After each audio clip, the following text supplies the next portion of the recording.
Hello. Today I chose the topic speaking from the heart. Um, as I've been sort of filming these videos, typically the attitude that I've taken is to attempt to speak from presence. And I think I'm sort of maybe exploring a slightly different avenue of speaking from the heart, which isn't necessarily something different from presence. But I think it's about bringing the presence into the chest and heart area and speaking in a way that's resonant with that.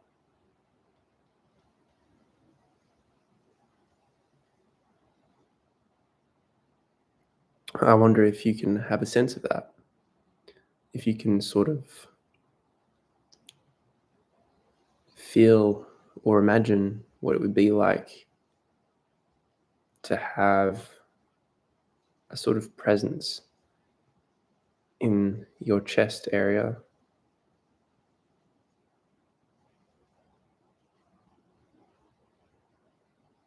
and what it would be like to sort of see the world from that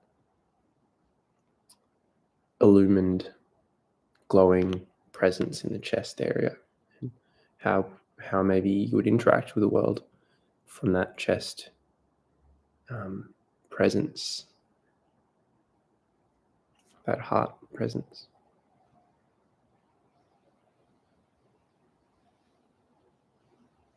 So that's something that I'm exploring.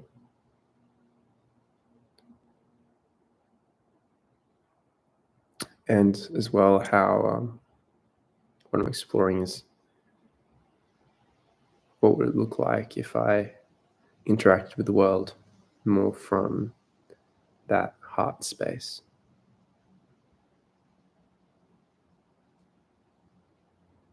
So it's a new tool, I guess, that I'm excited to use in my own healing process and growing process and what have you.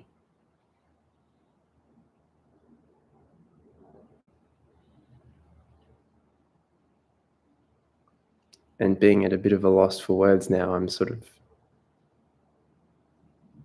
coming back to the heart and wondering, what does the heart have for this moment? What would it be like for me to experience this moment through the heart?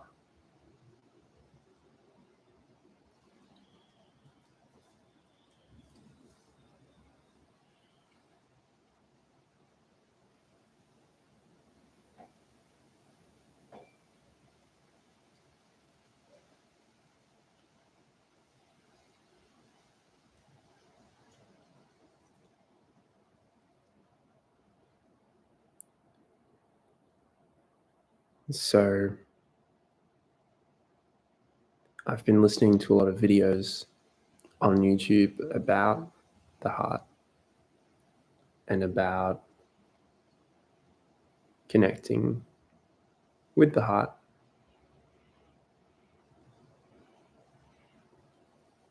And living from the heart. That's, of course, easier said than done. You know, when you're on your own, can be a bit easier to connect with the heart. But sometimes in life, it can feel like we're really overwhelmed with one thing after the other. And we don't always feel safe enough to have an open heart.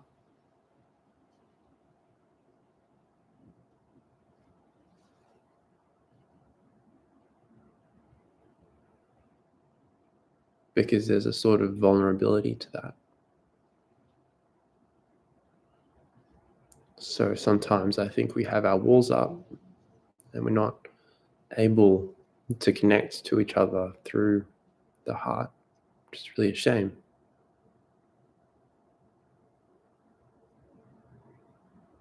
It can feel a bit isolating even.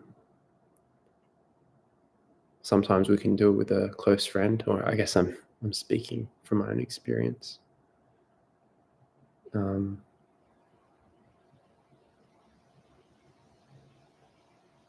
hmm,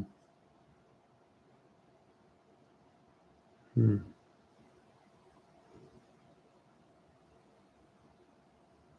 hmm.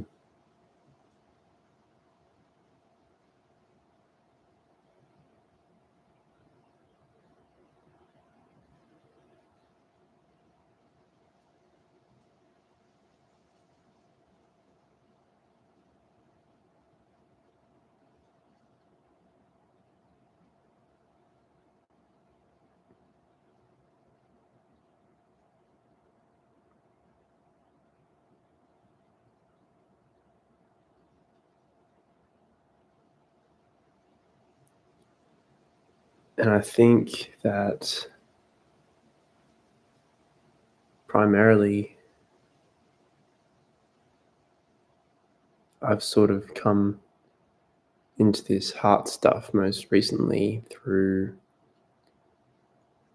firstly, Adyashanti, who's a spiritual teacher, I believe a retired spiritual teacher, but he has plenty of videos on YouTube. And I came across him through the Waking Up app, which is Sam Harris's meditation app, um, where he also has pre-recorded meditations from a whole array of different spiritual teachers on there, focusing on different things.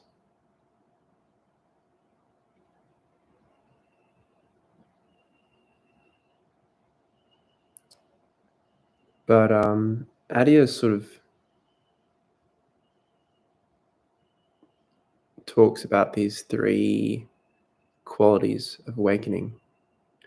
He talks about an awakened mind, an awakened heart, and what he calls an awakened root, sort of at the pit of the belly.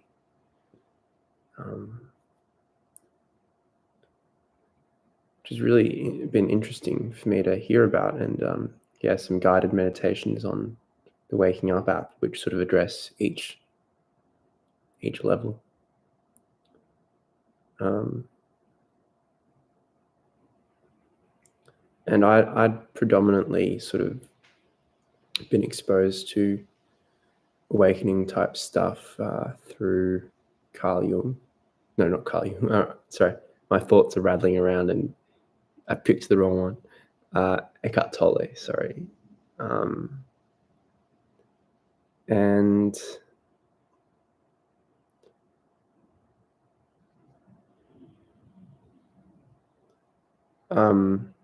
through him, I think the bit that I became the most familiar with was a kind of the awakened mind.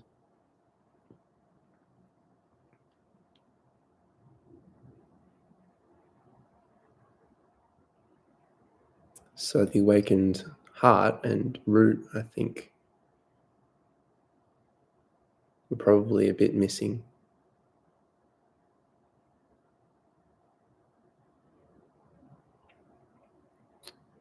And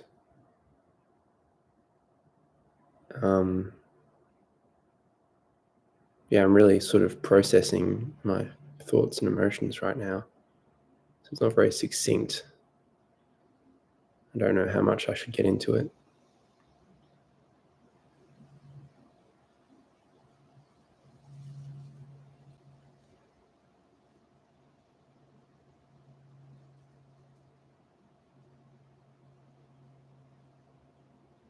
That being said,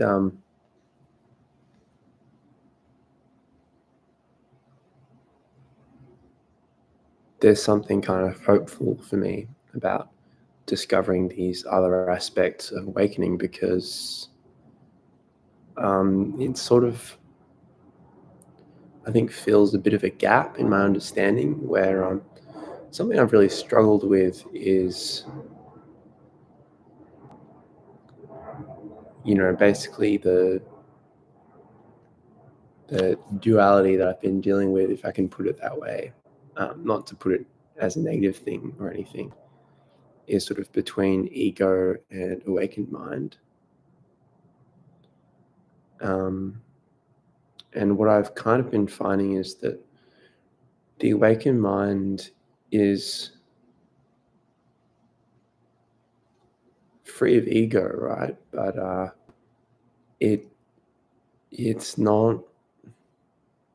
It doesn't exactly help reorient oneself in the world. That's been my experience, and I think connecting with the heart of awareness gives a new orienting principle to work with.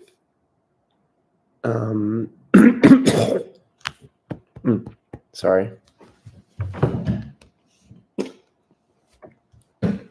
A new orienting principle to work with. And where potentially I can look at life decisions and feel into my heart and feel where the right way to go is. Whereas usually in my life, I have a lot of confusion, conflict, inner conflict, this sort of thing. So I am, reservedly hopeful that connecting to this neglected part of myself could really bring some stuff together in my life. And as well, I think I'm hoping that coming from this heart space and finding a direction, obviously that's a fluid thing, not a stagnant thing.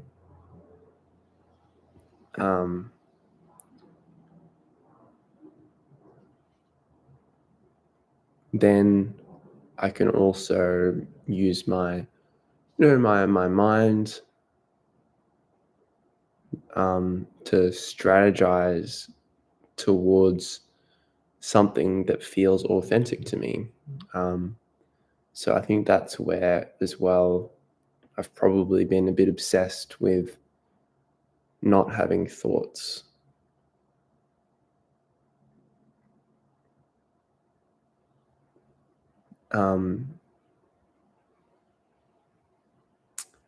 But now what I'm hoping is that if I can come more and more into the heart, which I imagine isn't a completely straightforward and simple process, because as I mentioned earlier, there might be a certain level of internal safety required to kind of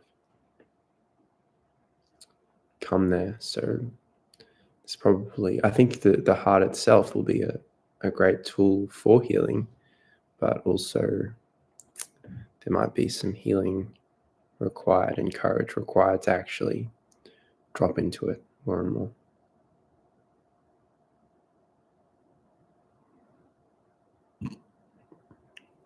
So I guess the hope there is that then thinking becomes a useful tool that's in line with the heart. And I think you can feel when your thoughts are aligned with that sort of peaceful heart presence. And then your thoughts, or when my thoughts are aligned with my heart, they'll be, they'll come and they'll be useful. And then when they're not needed, there'll be a more natural rhythm. This is what I'm hoping. And this is what I've heard Adyashanti say, and also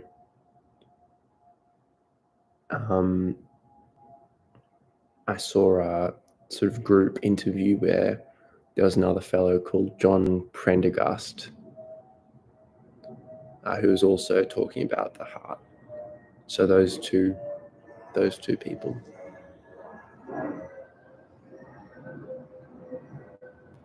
is kind of where I've been hearing about that. Obviously, it's not like I've never heard about the heart before.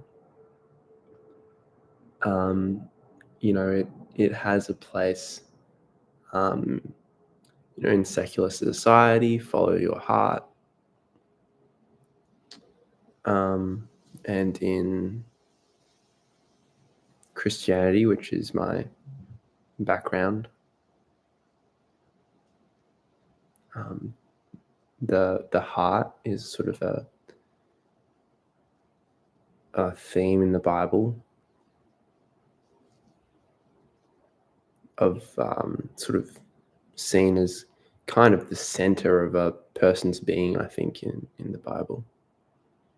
A person in sort of the language of the Bible is more, their center is seen as more their heart than their head.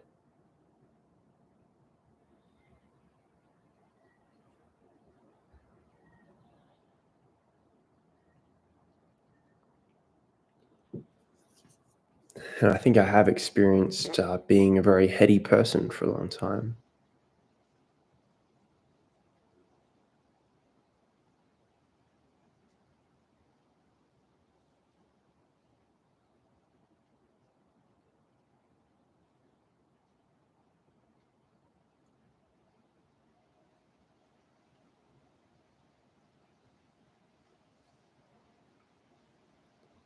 So this video has been more about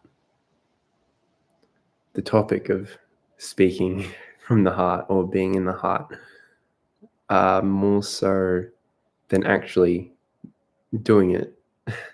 Although I hope that I've been doing that as well.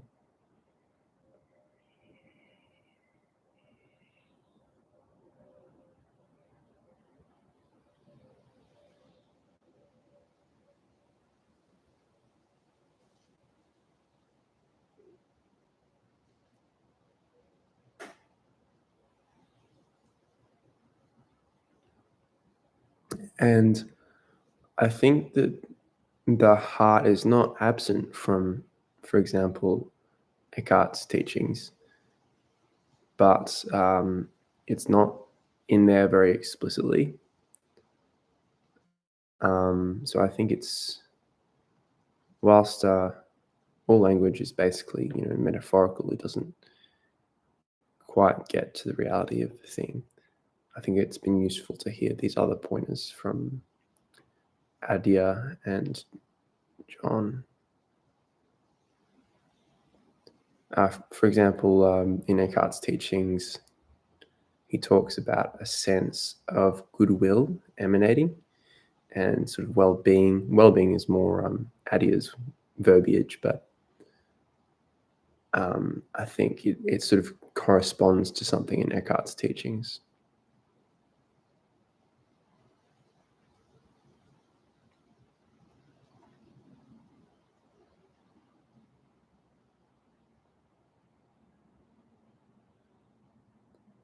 So I feel like the heart might be my current kind of dojo to where work needs to be done or something like that. And I don't know when the root of being might also become the next relevant piece to focus on. But right now, at this moment, it feels like the heart is the next thing or the current thing.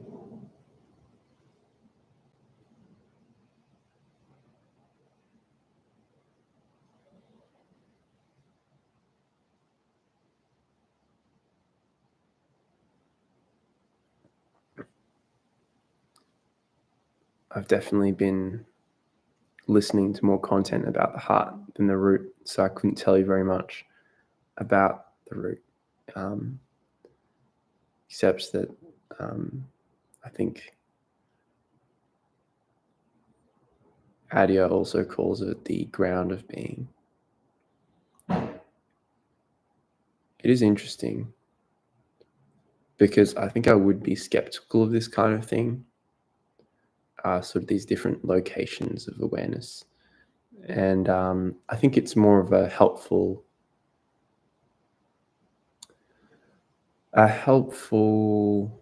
reference point than something to be taken too religiously or literally.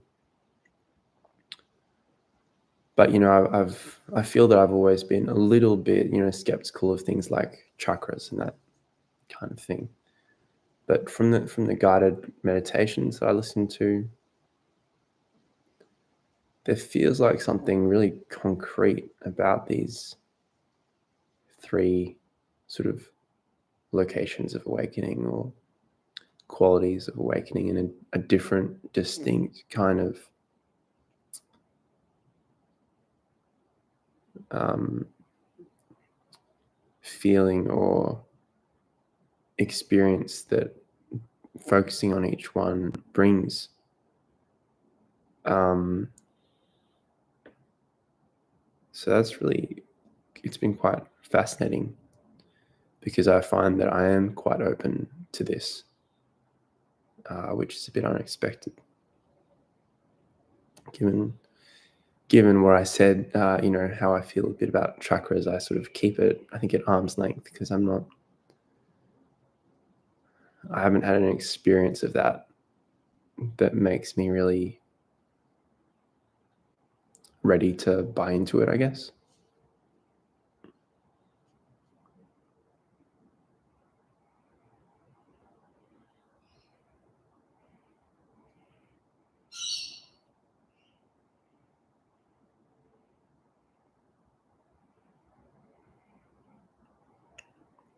There's one more useful thing I think that I was listening to a video this morning by John, and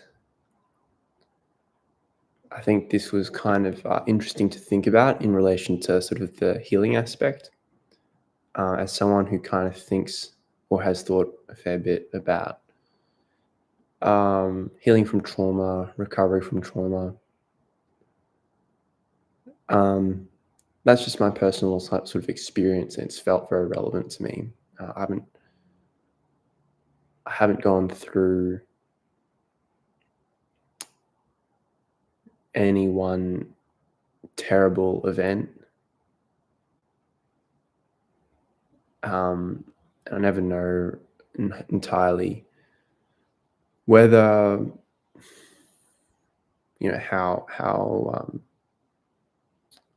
how relevant trauma is to me, if it is relevant, whether it's because of what's happened to me or more so because of a sensitivity that I might have.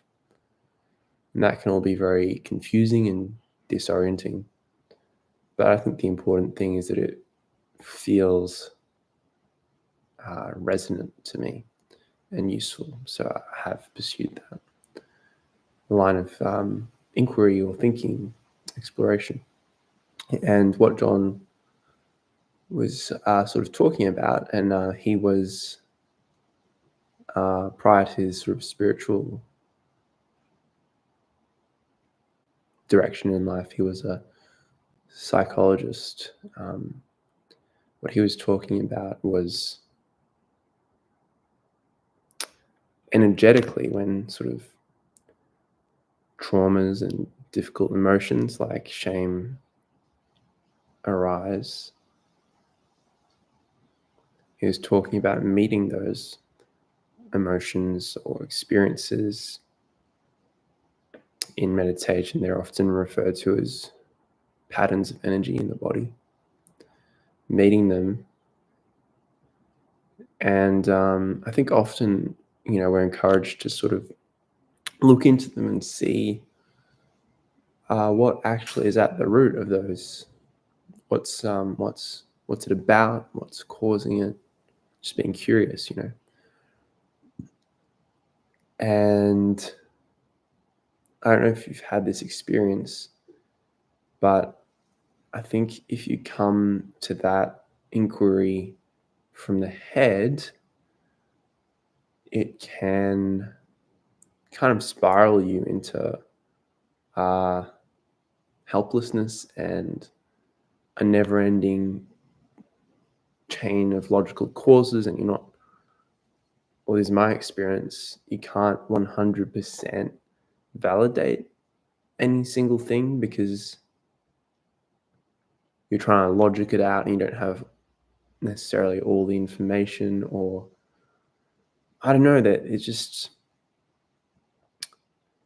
I think even if you did know the exact thing, there's something that can be, from my experience, a bit unhelpful about the head's approach to that. And John was just saying how if you come to the observation of that emotion from that heart space, so you're observing it from the heart, and that's where you sort of say, what is this really about? You come from the heart.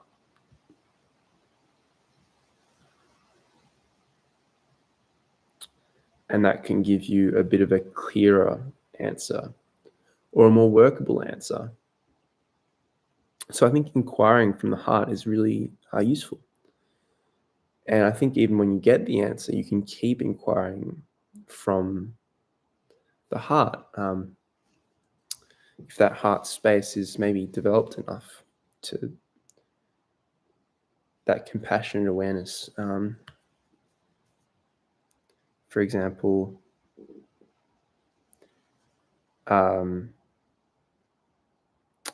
if let's say you're investigating the emotion of shame, and bearing in mind that I'm not an expert here, I'm just kind of exploring things live on camera. They may or may not work for you.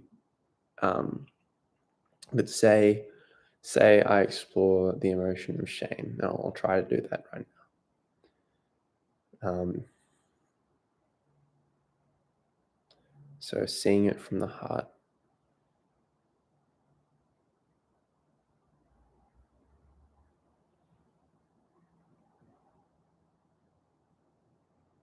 And inquiring what's actually, sometimes I think the heart might provide its own question for inquiry.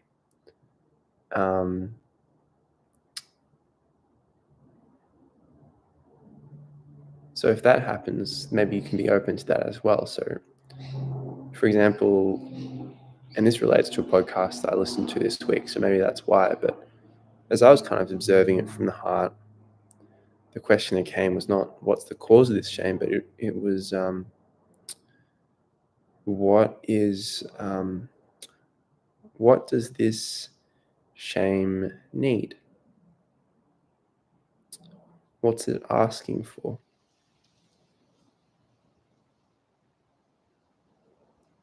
And so it's very different asking that question from the heart compared to asking it from the head. Because from the head, it can sort of send you on a downward spiral.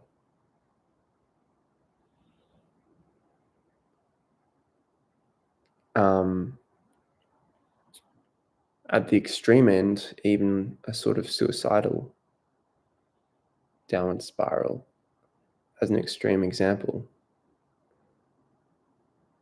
Because somehow I feel that from the head, the answer that I might get could be something like, what does it need?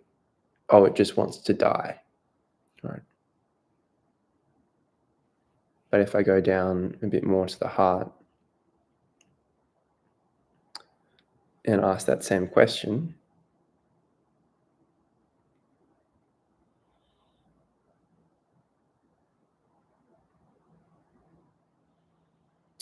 I think it wants to be listened to.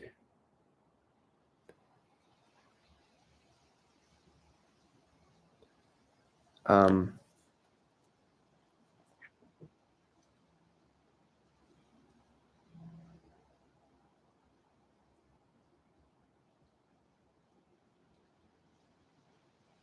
So there might actually be some useful information to retrieve there. Maybe some repressed material of some genuine desires that you may have that have been shame bound or something like that.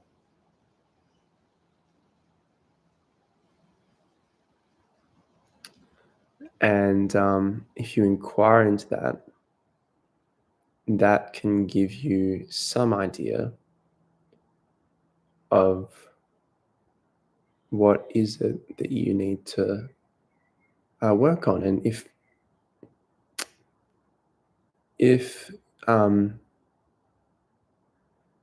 by work on it, I mean like you can actually strategize to bring that more into your life.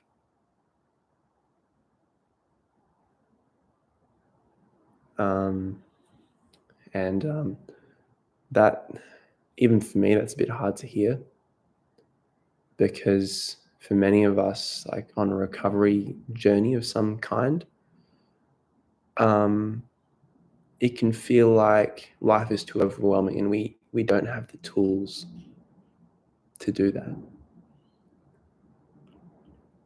So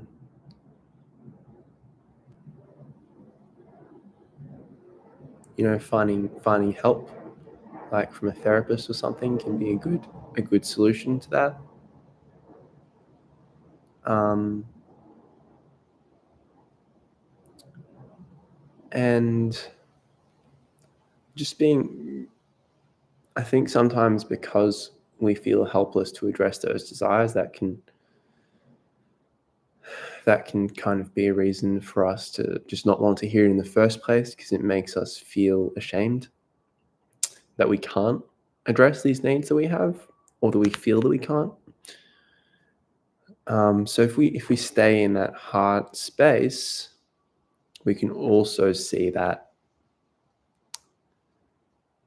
um,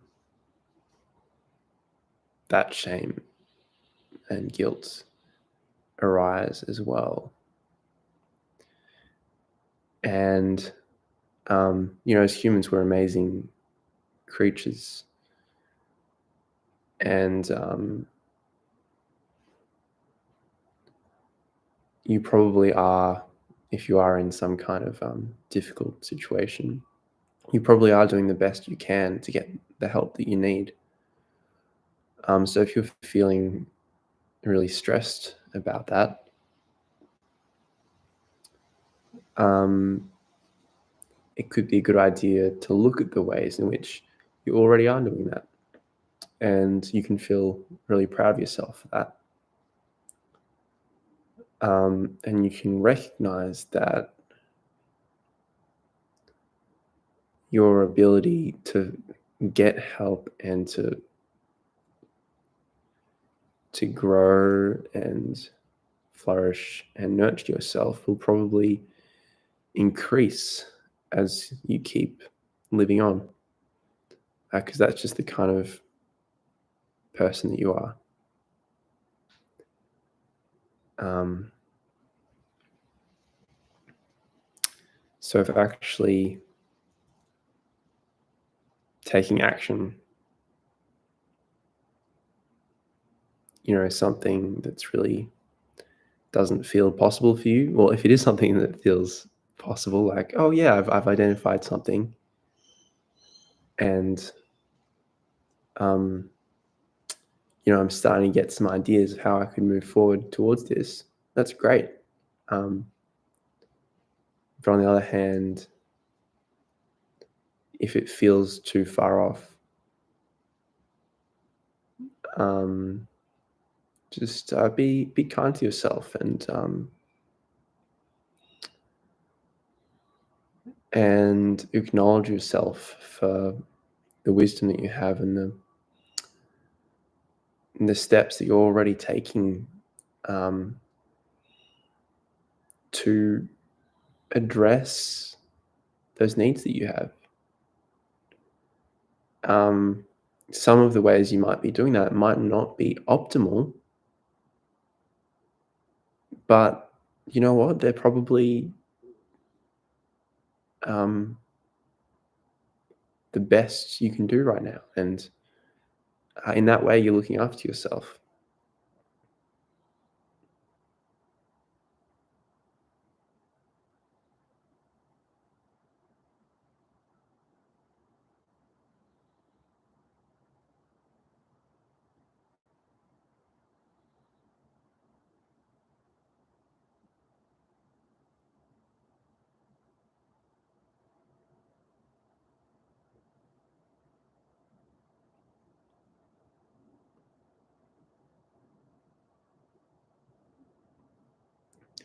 I feel like I might be talking more to myself than anyone else, which I guess is appropriate since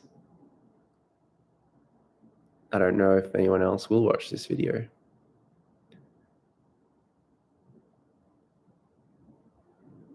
But if you do, thanks for watching, and I hope that this helps you. And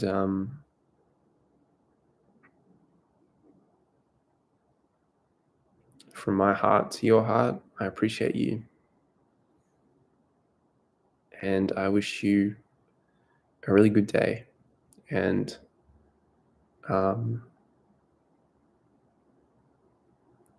if you can take a moment right now, maybe pause the video and if you're in kind of maybe some kind of internet rut, and just pause and maybe reflect for a second if you can. What do I need right now? Am I here avoiding something? And if so, what's something I can do to look after myself right now? Being compassionate. And yeah, apart from that,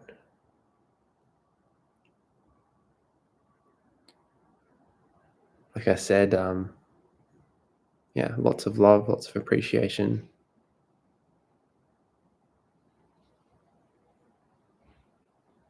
You're doing great, and I hope to see you again.